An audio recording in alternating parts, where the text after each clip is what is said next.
बिस्मिल्लाहिर्रहमानिर्रहीम। अस्सलाम वालेकुम। आप देख रहे हैं व्यूज़ मैटर। मैं हूं अली डार। 2000 केस से मुतालिक आज की इस वीडियो में मैं आपके सामने चंद अहम हकायक रखने जा रहा हूं। लेकिन उससे पहले अगर हम ये बात कर लें कि 2000 का जो मामला है, जो केस आखिरकार वो इतनी आगे तक पहुंचा कैसे। यकीनी तौर पर इसका जो क्रेडिट है वो आप लोगों को जाता है, वो सहाफ़ी बरादरी को जाता है, और सबसे बढ़कर यह कि मेहदी अली काज़मी को जाता है। जिस तरह से डट कर उन्होंने हालात का मुकाबला किया और अब भी वो मुकाबला कर रहे हैं, तो इसका मेन क्रेडिट उनको जाता है जो यकीनी तौर पर माशरे के लिए एक मिसाल कायम कर रहे हैं। लेकिन हमने ये देखा कि सिंध जो पुलिस है उसने क्या रोल प्ले किया इस मामले को रफा दफा कराने में, ख़त्म कराने में। उन्होंने कोई किरदार नहीं छोड़ा। सबसे बढ़कर ये कि आईजी का स्टेटमेंट रिकॉर्ड के ऊपर मौजूद है, जिसमें वो ये बात कर रहे हैं कि ये केस तो ख़त्म हो चुका है, इस केस के अंदर कुछ है ही नहीं, हमारे लाखों रुपए लग चुके हैं। तो उन्होंने पूरी कोशिश की थी कि इस मामले को रफा दफा करके ख़त्म कर दिया जाए, लेकिन अवाम ने और मेहदी अली काज़मी ने इस केस को री इन्वेस्टिगेट की तरफ बढ़ाया और इनको मजबूर किया कि दोबारा इन्वेस्टिगेशन करें। मैं पुलिस के रोल से पहले आपके सामने कुछ अहम हकायक रखता हूँ, फिर हम पुलिस की बात भी डेफिनेटली करेंगे। सबसे पहली चीज़ ये कि जो मरकज़ी मुलजिम है ज़हीर अहमद, जिसने बच्ची के साथ मुबैना तौर पर निकाह किया, वो इस वक्त आज़ाद घूम रहा है। जो निकाह खां था, जो गवाह था, जिसने ज़हीर का साथ दिया, मुबैना तौर पर निकाह पढ़वाया, गैर कानूनी निकाह पढ़ाया, गैर कानूनी गवाही दी, वो इस वक्त जेल के अंदर हैं और जो उनकी हिफाजती ज़मानत थी वो मुस्तरद हो गई।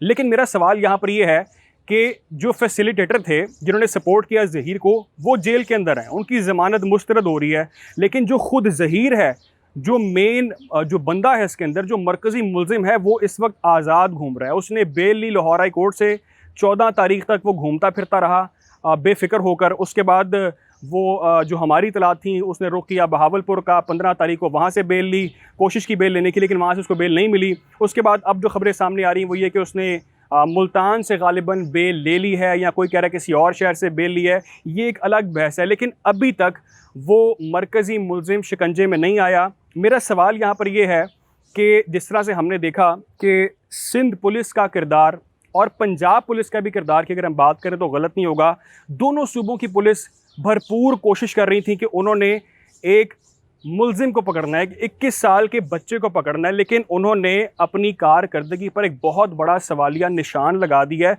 खाली सवालिया निशान नहीं लगाया, बल्कि शुकूक व शुबहात भी पैदा कर दी हैं कि एक शख्स 14 तारीख से लेकर अब तक वो आज़ाद घूमता फिरता मुख्तलिफ शहरों में रहा। और आपके हवाले से हमें ये खबरें मिलती रही, हमारे सोर्सेज कहते रहे कि जी आप छापे मार रहे हैं, आप उसकी गिरफ्तारी की कोशिश कर रहे हैं, लेकिन आपको नाकामी का सामना हुआ है। ये अब आपने डेलिब्रेटली किया है या आपसे वो अरेस्ट हो नहीं पा रहा। एक मामूली सा बच्चा जिसके बारे में लोग कहते हैं जी 21 साल का लड़का ये, और ये लो बैकग्राउंड से है इसका, तो सिर्फ इसकी माँ आया का काम करती है, ये छोटा मोटा धंधा करता है, तो आप क्या इसको कोई बहुत बड़ा डॉन समझ रहे हैं जो आप इसे अरेस्ट नहीं कर पाए, इसे ढूंढ नहीं पाए? तो बेसिकली आपने अवाम के सेंटिमेंट्स को हर्ट किया है और आपकी जो क्रेडिबिलिटी है उसके ऊपर सवालिया निशान सामने आ रहे हैं। क्योंकि वो लड़का, वो 21 साल का लड़का, उसने पेश होना था सिटी कोर्ट में कराची में, वो पेश नहीं हुआ और वो उसके बाद मुख्तलिफ शहरों में घूमता फिरता रहा और आपकी दोनों सूबों की पुलिस उसको तलाश करने में नाकाम साबित हो गई है।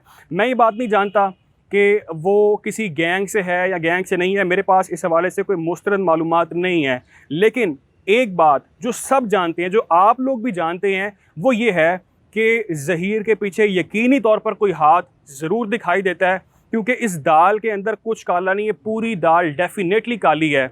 हालात ये बता रहे हैं कि इस मामले के अंदर गड़बड़ है और कुछ प्रॉब्लम कहीं पे ज़रूर है, वरना मामला इतनी आगे तक नहीं पहुंचना था। पुलिस क्यों साथ दे रही है इस मामले में मैं कुछ नहीं कह सकता, लेकिन पुलिस ने इस मामले के अंदर ज़हीर को फैसिलिटेट किया है। और दूसरा, मैं ये समझता हूँ, मेरी ज़ाती अंडरस्टैंडिंग ये है कि इस मामले के अंदर इंसाफ के तकाजे जल्द अज जल्द पूरे करने चाहिए। क्योंकि हम जिस तरह से देख रहे हैं कि एक बच्ची, उसका जो सेफेस्ट प्लेस है, उसके लिए जो बेहतरीन जगह इस वक्त उसके माँ बाप हैं। आप उसको चाइल्ड प्रोटेक्शन ब्यूरो में भेजें, या आप उसको दारुल अमान में भेजें, या आप उसको ज़हीर के पास भेजें, मैं ये समझता हूँ कि वो किसी जगह पर भी महफूज नहीं है।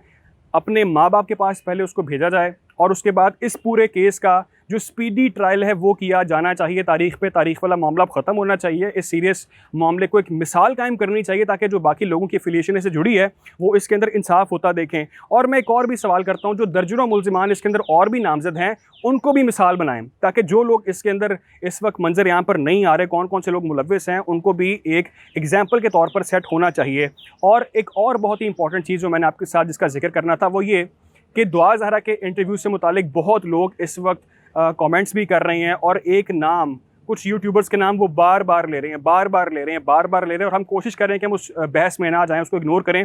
लेकिन जिस तरह से जिब्रान नासिर ने जिक्र किया है कि जो यूट्यूबर्स हैं या जो कह लीजिए कि जो टीवी चैनल्स हैं जिन्होंने गैर कानूनी तौर पर, जो पीटीए का रोल है, जिस तरह से पैमरा का रोल है, वो किस तरह से परमिशन दे रहे हैं कि एक बच्ची जो किडनैप हो चुकी है, जो कानूनी तौर पे भी साबित हो गया है, वो उसके इंटरव्यूज़ को यूट्यूब पर नशर कर रहे हैं, वो उसके इंटरव्यूज़ को टीवी पर चला रहे हैं, तो उनके खिलाफ भी कानूनी तौर पर एक कार्रवाई की जानी चाहिए और ऐसी चीज़ को मिसाल बनाना चाहिए कि मुस्तकबिल के अंदर कोई भी ऐसी घटिया हरकत करने का सोच ना सके। खैर, मैं कोशिश करूँगा कि साहम केस के हवाले से आपको इस तरह ही अपडेट रखूँ। ख्याल रखें, दुआ में याद रखें। अल्लाह हाफ़िज़।